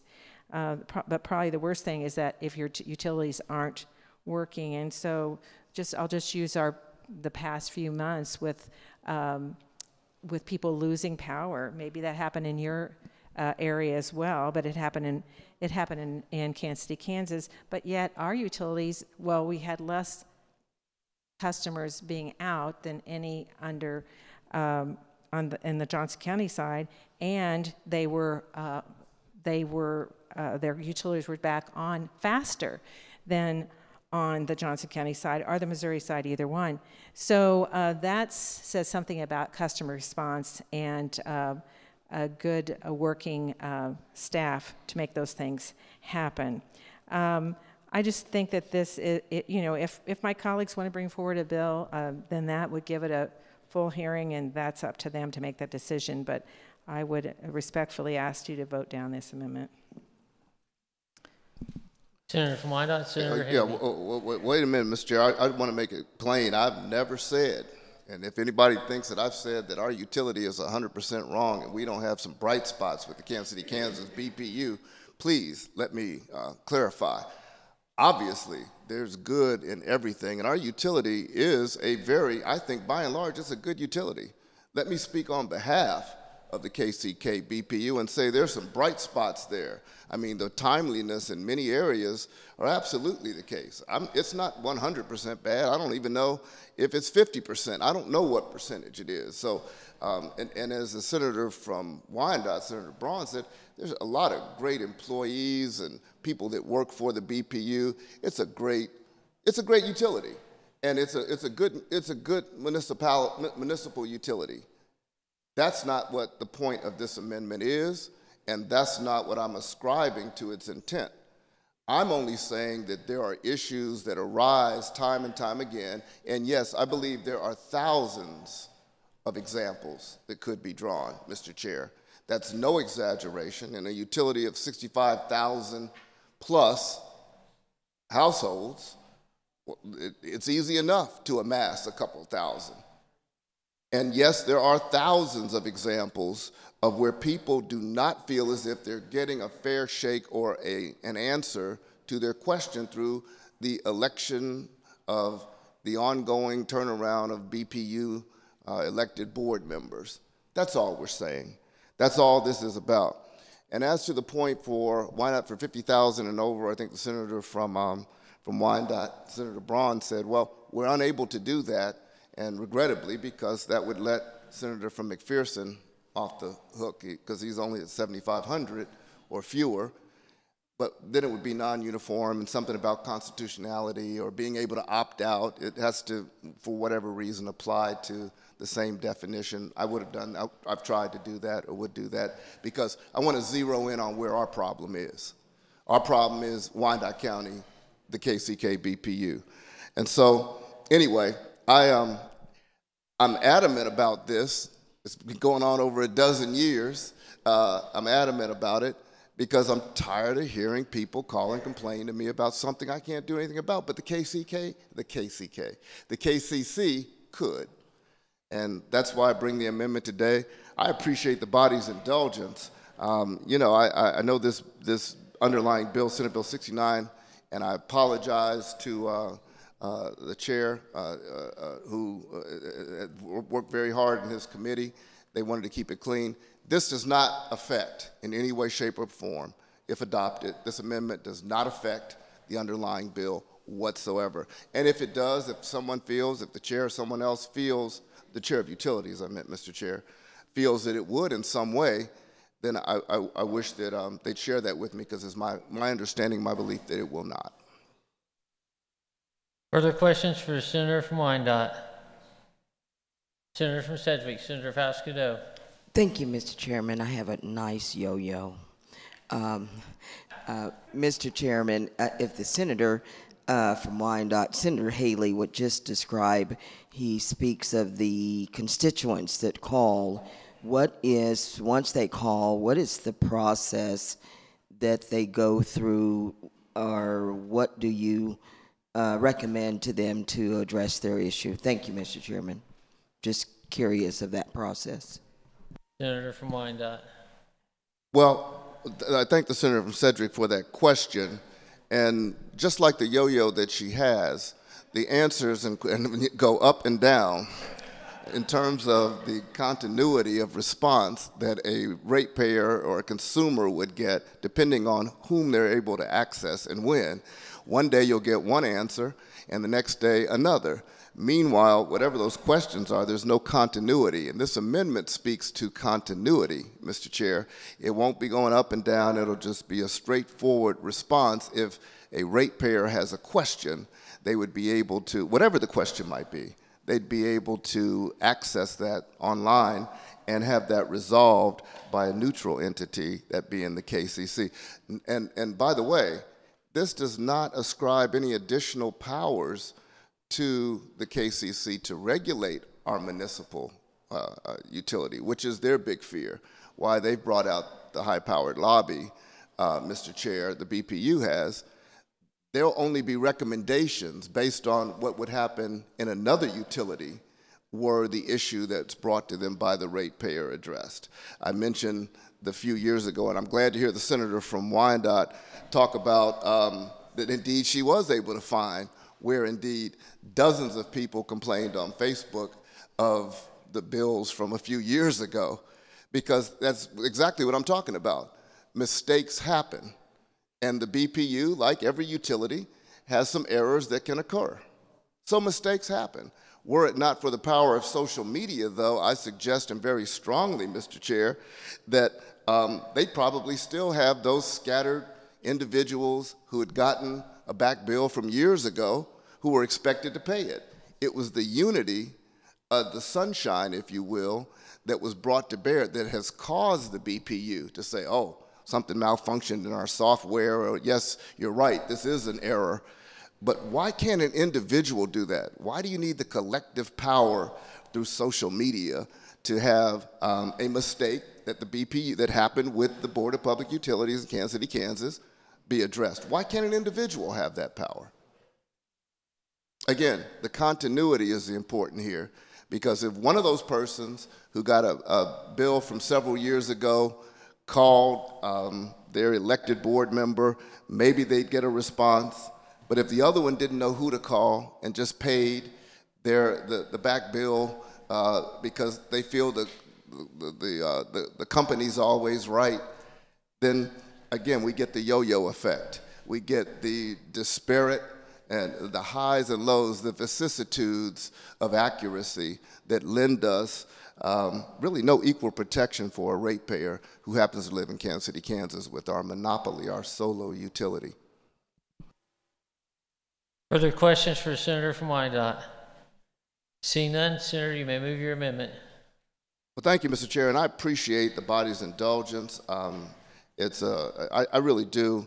It's a fraction of the time that I've spent actually, though, hearing from many consumers in Wyandotte County who are just asking to have what yours have, Mr. Chair, the ability to have legitimate questions responded to by the Kansas Corporation Commission. So I'm going to close in a strange way. I haven't had it done before. I haven't heard it in my years here. But we started by having the amendment read, and I'm going to close by reading it. Because if you listen to what it says, it's very simple. It says, and I quote, Mr. Chair, that upon the written request or an email by a customer of a Board of Public Utilities established pursuant to KSA 13-2020 and amendments thereto, for information pertaining to any rule, charge, practice, or procedure of such Board of Public Utilities, the State Corporation Commission, our KCC, shall provide information to such customer about whether such rule, charge, practice, or procedure differs. If it differs, and the extent to which it differs, for customers of electric utilities that are regulated by the Commission. Apples to apples. Notwithstanding any other provision of law, a Board of Public Utilities shall provide in a timely manner any information requested by the Commission that the Commission deems necessary to respond to such request by a customer of that Board of Public Utilities. Mr. Chair and members, why not? Why not? Move my amendment. You've heard the motion. All those in favor signify by saying aye. Aye. Those opposed, no. No. Amendment fails. We're back on the bill. Further questions for the senator from Butler? Seeing none, Senator, you may close. Thank you, Mr. Chairman. Caught me off guard without a microphone. Well, for those that lost track of where we were on substitute for Senate Bill 69, which dealt with the rate study. A lot of work went into it. I appreciate the debate, the comment. I don't think it needs to be belabored given the time we've been on the floor. So with that, Mr. Chairman, I move when the committee rise and report Senate substitute for 69 favorable for passage. You've heard the motion. All those in favor signify by saying aye. Aye. Those opposed, no. Amendment is adopted. Chair recognizes Senator from Johnson. Thank you, Mr. Chair. I move the committee rise and report. You've heard the motion. All those in favor signify by saying aye. Aye. Those opposed, no. Motion carries.